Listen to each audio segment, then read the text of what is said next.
What is up, Tech Gang? Stefan here from TechRight, and we're going to be talking about the new update on the LG Stylo 4 from Metro PCS. Stay tuned.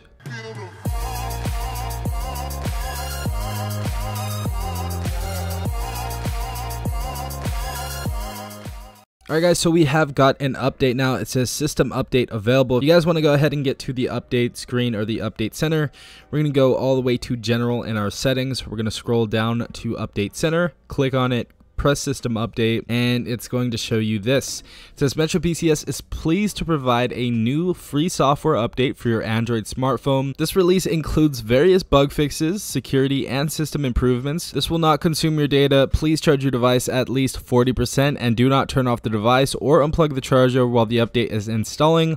During your installation, you cannot use your device at all, even to dial 911 or any other emergency number for that matter.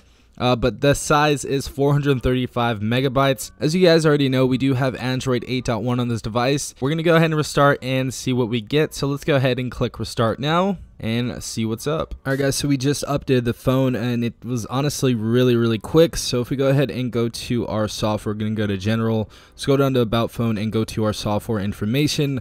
We do have the June 1st Android security patch. Now if you guys do want to learn more about this, you guys can go ahead and obviously click on it, learn more about what they do. But I love how LG is putting out updates very fast for the devices, but we do have some stuff that is fixed. I will probably be making a follow-up video. If you guys see anything different, definitely put it in the comments down below. But yeah, if you guys did enjoy this video, please leave a like down below, as well as subscribing if you guys are not a part of the Tech Gang already. Also turn on the notifications if you guys want to be notified every time I do upload a video. This has been Stefan from TechRight. Peace out, Tech Gang.